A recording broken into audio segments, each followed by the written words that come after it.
I'm Jimmy Black with Music on 11. I'm outside Kendall's Good Friends, Good Times bar in Oklahoma City with Hemlock. Yeah. What's up? I'm Brian. I'm Chad. We're here to rock. What are you here to do? Rock and roll, of course. So, I'm here to drink. But now you guys just hit the road. I believe your tour for the 25th anniversary started on April 20th. Yep. Yeah. We started out in St. Joseph, Missouri. This is show number 6 out of 58 shows in America.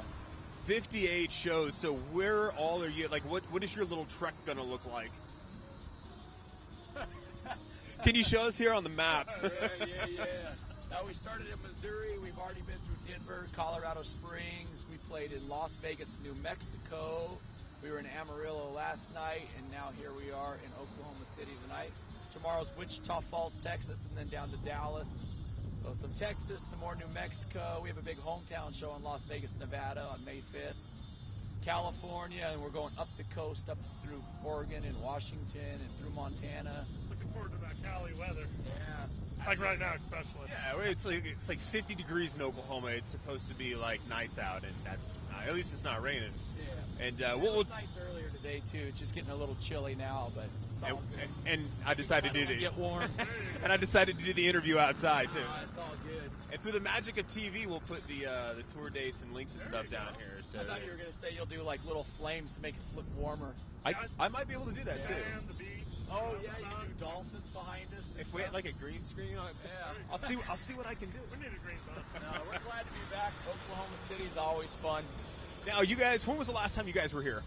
We played 2 years ago because we played over at Thunder Alley, but now I guess it's closed, unfortunately. So- just like happened in the last couple of Yeah. months. So it's been They a know couple we of were years. coming back, so they're like, we better just close. Yeah, no, it's been a Those couple of guys, years, but our friend Jerry with JC Entertainment said he's got a spot here at Kendall's, and he helped build up the stage even more. It's a really cool It's spot. fun, yeah. That's awesome.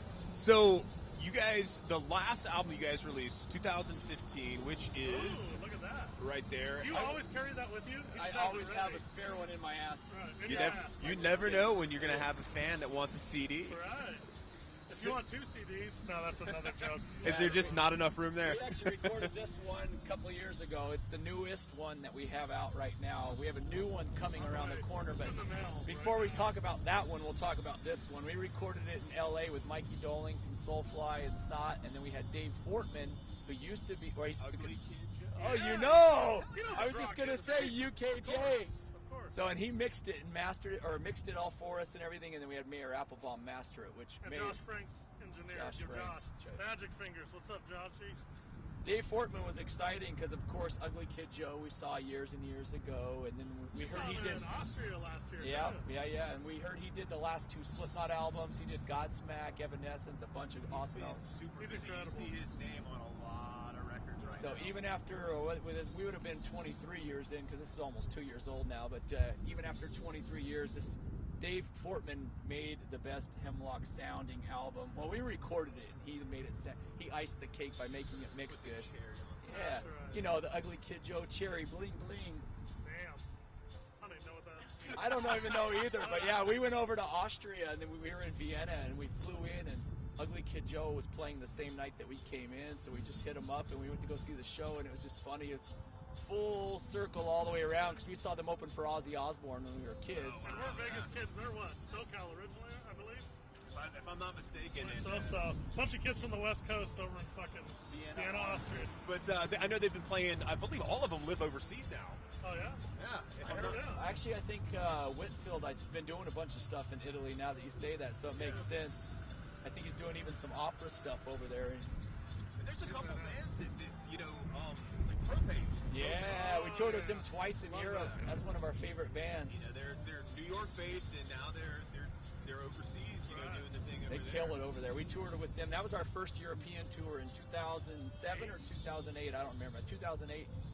We went over with the band Propane and got to open up for, you know, once again, we had seen them when we were kids. It was Propane, Green Jelly, and Testament. Way back. So, and then, Let's see, that was and we started in '93, so we were already going, but we see this band from New York, and we're like, oh man, Propane is the best. And then years and years later, we're sharing a bus with them and touring all through you know, Germany and Switzerland and Hungary. That was their Contents Under Pressure tour, if I'm not mistaken. You're good at it. You need to get a challenge with Mark McGrath about music history. Dude, that guy's crazy. He's so good. On, so good. Rock and Roll Jeopardy, man. That guy was like, wow, I was impressed. Yeah. Man, he was a... He always seems like a funny, cool dude, but that made me admire him even more because he knows more history than this guy, which you probably know more than... He knows all about Jet Boy and Bang Tango and all the 80s hair metal, man. But he also knows all the other stuff too, pop and country and all that. But sounds like you got a good one too. You know all about. About to go out to dinner after this talk about 80s bullshit. Oh yeah. You even knew Contents Under Pressure with Propane.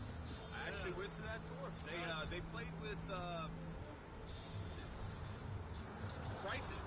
Karen Crisis. Yeah. We played with her at the Troubadour and in San Diego before. Yeah. So you guys have had the chance to share the stage with a lot of really all the same tours that you saw here. We were opening them up for them out in Vegas and California. But have you always been out here in Oklahoma City? No, I bounced back and forth between here and Jersey. All right. So I got to experience the hardcore death metal scene. Awesome. I was about to say Bon Jovi and like Trickster when you say New Jersey. No, there's nothing wrong. Trickster, with see? They're from New You just Jersey. gotta give it to me good, man. You know? He cut off.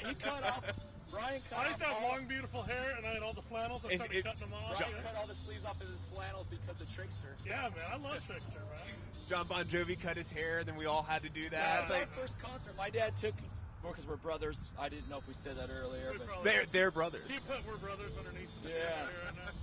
My dad took us to go see Skid Row and Bon Jovi for our first concert in Las Vegas, so we were young. So that was our gateway to into Cannibal Corpse and all that stuff. We started with the Jove, but Sebastian opened, so the Baka was the first one. Comes out just cussing like. All right, motherfucker! Yeah. He still is one of the best frontmen. He was awesome. You ever hear interviews of him? He's just insane. He's Yeah, great. yeah. You know, and then those guys, took Pantera on the road when they got heavier. Yeah. You know, and it's That's back when bands were always like helping the next bands out. You know, it was cool because Skid Row was a huge gateway for Pantera, and then Pantera helped bring Crowbar, and then all these bands helping each other all the time. And that's what it's supposed to be about, man. It's supposed to be, if you're doing what you hand up, come on. And sometimes it comes full circle where you've got these newer bands that are like, hey, you know what? These are some of the older bands that gave us our start, so we're going to bring them on the road with us. Oh, yeah. And that's the way it really should be because that stuff kind of comes full circle. Actually, I just went and saw Hatebreed with Crowbar supporting them, so that's a good example right there. Exactly. Yeah. And I saw Crowbar with Overkill. Back in '94, at the Birch Hill nightclub, I think it was. We played at Birch Hill before with Sworn Enemy and OTEP. Actually, that was a rad place. And we were selling merch in the lobby, and this guy comes up, and I'm like, "Oh, you're Billy from Biohazard," and we got to talk to those guys and everything. It was cool. And the Bert from Intune Guitar Picks, who's one of our sponsors, is also from right there. He came to the show, and that's how we connected. But Birch Hill was awesome. That was a good venue. One of the questions I was going to ask would be, what would keep you guys together for 25 years and doing this? And just from the questioning and just from the conversation, I feel like it's the love of music. I mean, you guys, are just smiling and just so excited to be doing it. When you reminisce or when you're even excited to play the show tonight, you can see it that the love and the excitement is there. That's awesome. Definitely. So as far as the new album goes, what can we expect from it? The new album? The new Are album. we allowed to talk about this yet? Are you allowed to talk about it? Oh, yeah. Do I get the exclusive? Am I getting the scoop? I believe so. This is the first time on record, other than my little minor Facebook blip. I was naughty. I released some shit early. He gets a little excited. I get excited. I get a little premature. Was it just the drum track? Well, we also wanted to make sure that we were going to have them in hand before we started announcing which day we were going to release them at, because all this kind of came together at the last minute because it's a 25-year anniversary kind of deal that we came up with. So I didn't want to start saying, it's going to come out this day and then be one of those bands where you don't even have your product for the CD release. But Brian got excited, a little premature, and started talking. So you can. I started talking, running my mouth low. now. Well, it's not quite a greatest hits. Chad has referred to it as the best of the best, and I've referred to it as like a representation of Hemlock. So to narrow down, I mean, we got so many hits and all. It's hard to pick a greatest hits. It'd be a box set. Of course, I'm kidding. But no, we got a ton of songs. So we went through and picked 13 songs that seemed like a pretty good representation of Hemlock. Some early day stuff, some super current stuff, and went back and re-recorded it and made a cohesive album out of it. So they're in the mail. They're in the process right now. We're hoping to have them at the beginning of the tour, but right now we're crossing our fingers for the Las Vegas, Nevada May show. 5th, Cinco de Metal in Las Vegas. Cinco de Metal Show. So Yeah. so top end. And we were gonna name it XXX because it's naughty. No, I'm just teasing. That's 30. That's the 30-year greatest We hits. named it XXV for 25 actually. So Roman numeral XXV Makes it 25. a little more epic. That way. I just like to make the XXX joke because it's naughty. You could be triple extra That's large. going to be the DVD that comes out. Or you could be triple X bald Vin Diesel kicking ass. Ah, there you go. Hate breed Or playing. the wrestler, Triple X. Oh yeah. There's just so many things you can do with that. But we decided to go XXV for 25. And we thought it'd be funny to record 25 songs, but we all came up with this in 2 weeks' notice. We're like, let's go track, let's We go do recorded this. right before we left. 2 weeks. That's awesome. So we went in and hammered out 13 songs, and the guy that actually mixed and mastered it and everything did a great job. So it's probably the best sounding one yet, even though it's not out yet. It'll be out soon. Now, fans that are interested in picking that up that may not have been able to make it to some of your shows, where are they going to be able to get that? Let's get official. There's a guy sneaking over in front of us too. Who's this guy? That's Come over the here. homeless guy. Get over here. You can come in there. We invite homeless to our shows all the time. This is- Oh wait, no, this is our guitar player, James. Would you like to say hi to the people out there? They don't want to say anything to him. There you have it. So we're just getting official. You got here perfect timing. So all the place they can find not only Hemlock stuff, but the new album is coming. So the official We website. started this a few years ago. You Yeah, have to do this. like when you're I don't know naming why the webpage. you named it. So hemlockworld.com. Then we take turns. You, Oh, on the webpage. Yeah. I thought you meant take turns on each other, and that's No. weird because you're my brother. you're fucking. Our Hey, wait. We're in the South. Yeah. I got a ginger story for you, I'm but that's just for kidding. the. Facebook.com Hemlock World. ReverbNation.com/Hemlock. Music videos on youtube.com/hemlockworld. We also have a Twitter and an Instagram, You Hemlock took World. two. I know. I just wanted to do it so that Greedy. way he could talk about thugnasty.net. UPZ. ThugNasty.net. And what can we get at thugnasty.net? What's going on there? You get it all. Nastiness. Hey, I'm going to make James real awkward. Sevedemic's going to hate you. Do you know his official website? Because Sevedemic. You don't even say it right. You got me all hyper. I drank so much coffee. So it is sickmindmedia.com. I'm 99% sure about that. We brought our friend So, Sevedemic. on tour with us. He's actually from Los Angeles, Compton area. He's badass. He's going to be performing. He's on the whole tour with us. And He's on 3/4 of the tour with us. 43 out of 58 shows, so that's pretty much a full tour. hell yeah, it is. Right now I'm actually working with our friend on another 40 shows over in Europe for this fall, so it's going to be a lot of Is he a friend headbanging. with benefits? Of course, yeah. Aren't all friends with benefits? Yeah. Well, if they're Especially just- when music is involved. That's true. We got the soundtrack. Speaking of music, the best soundtrack to all that is Lovage. Have you ever heard, you know Lovage? Love it, Like that? Oh, Because yeah, I like almost that. was going to ask you if you've ever gotten compared to Mike Patton before. Have You you? are a handsome gentleman. Well, thank you. Yeah. absolutely. Old Mike Patton. No, No, not no. old age Mike Patton. Now he's young. Spry Mike Patton. Spry Mike Patton, A couple yeah. years after album of the year, maybe. Yeah, album right? of the year. I got you with the shorter hair. Yeah. Not the punching his No, not the boxing glove Mike Patton. But I did listen to that cassette about 9,000 times a week, and I wore it out to where I had to buy it 3 times on cassette. See, Mike Patton is in so many bands. The only person that's in more bands than Mike Patton is Johnny Kelly. Yep. Johnny Kelly has clones. Yeah. I'm sure he does. Our other friend that's in a lot of bands is good old Uncle Al. Oh, Yeah. Al is in. Al is. He just played us the Surgical Meth Machine album, and it's awesome because we're actually good friends with him. We toured with Ministry in Meshuggah for like 2.5 months in 2008.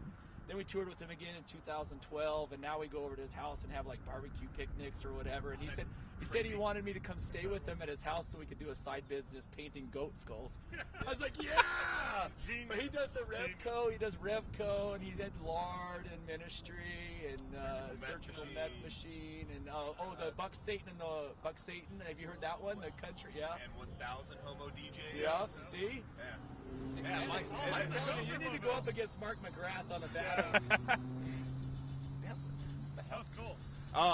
But yeah, you do have a lot of these guys that just stay incredibly busy, and then you'll see them in several places at once, and you're like, wow, how the hell are you in so many different projects? But again, it's the love of music, and again, it never fails. I'll probably see Johnny Kelly in like 6 different states, when I'm around. Maybe there's so. more of you. How are you seeing him everywhere too? See? Oh, you know who else I got to give props to for being Man of the Year in millions of bands? Tony Campos. He's in almost every band. I love Tony. You'll go to Soulfly and he'll be on stage doing awesome. Then he's in Fear Factory, and he's in Ministry, and he's done all of it. Static X.